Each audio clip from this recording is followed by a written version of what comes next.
అదే RTV app వార్తల్ని క్షణాల్లో చదివే అవకాశం ఉంటుంది. ఒక న్యూస్ పేపర్, ఒక టెలివిజన్ ఛానల్ మీ చేతుల్లో ఎప్పుడూ ఉంటాయి.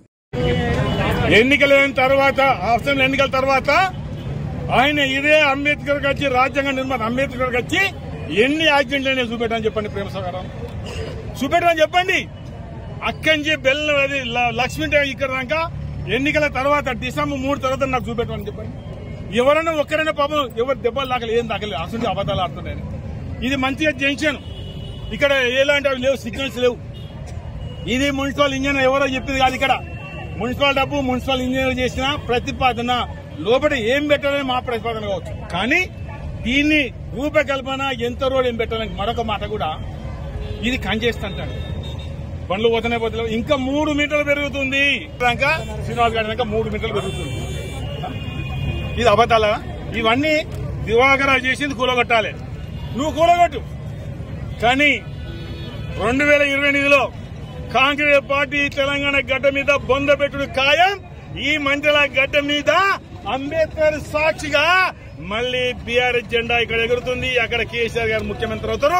ఇది దృష్టిలో పెట్టుకుని నువ్వు ప్రేమసాగర్ ఎందుకయ్యా, ఎందుకు నీ ఆలోచన, ఈ దురాశలు ఎందుకయ్యా నీకు? బ్రహ్మాండంగా జంక్షన్లు ఫోటోలు తీసుకున్నారు, ఇది ఎక్కడ పద్ధతి అయ్యా? ఎందుకయ్యా నీకు? అంటే అన్ని కూలగొట్టాలనా? అది కూలగొట్టు, ఇది కూడా ఇక కూలగొట్టు, కలెక్టెడ్ కూలగొట్టు, గవర్నమెంట్ కూలగొట్టు, అండర్ బ్రిడ్జ్ కూలగొట్టు, అన్ని కూలగొట్టు. నువ్వు నీ పని అది కదా. నువ్వు అనుకుంటున్నావు నాకు ఎదురు లేదని. నీకు ఎదురు లేకపోవచ్చు. కానీ ప్రజల తీర్పు మొన్న ఒక సందర్భంలో ఇచ్చారు. కానీ ప్రజల తీర్పు ముందు ఎవరు ఆగారు. మంచి వాళ్ళు మాట్లాడిన పోతున్నారు, మంచి అడ్రస్ కూడా పోతున్నారు, ఎందరో పోతున్నారు. ఇందిరాగాంధీ లాంటి వాళ్ళు ఓడిపోయిన సందర్భాలు దృష్టిలో పెట్టుకోండి. ఈ రోజు ఈ జంక్షన్లు చూడ ముచ్చటకుంది. 4 కోట్లను కట్టడం జరిగింది. ఆనాడు కౌన్సిల్ తీర్మానం చేశారు. నువ్వు ఈ కూలగొట్టి ఇది వితౌట్ సిగ్నల్, ఇది వితౌట్ సిగ్నల్. మళ్ళీ సిగ్నల్ పెట్టాలి. ఒక్క యాక్సిడెంట్ చూపెట్టమని ఇలా ఛాలెంజ్ చేస్తున్నా. మొన్న ఒకసారి అన్నాడు కదా 11 మంది అని. ఇలా ప్రేమసాగర్ అని ఛాలెంజ్ చేసేది 2 నెలల కింద 11 మంది ఏది యాక్సిడెంట్ అయ్యి ప్రాణాలు పోయినాయి. ఇంకెన్ని వాళ్ళు అన్నారు. నువ్వు ఎన్నికల ముందు ఏది నవంబర్ కన్నా మొదలు, డిసెంబర్ కి మొదలు అప్పుడు సంగతి పక్క పెట్టి ఇది కంప్లీట్ అయింది. ఎన్నికల తర్వాత కంప్లీట్ అయింది. మంది చచ్చిపోయినా అన్నావు కదా నువ్వు ఒక ప్రెస్ మీట్ లో. ఇలా చూపెట్టండి అని చెప్తున్నా. నువ్వు ఎన్ని తీసినా ప్రజల ఆగ్రహానికి మీ పార్టీ గురి కాక తప్పదు.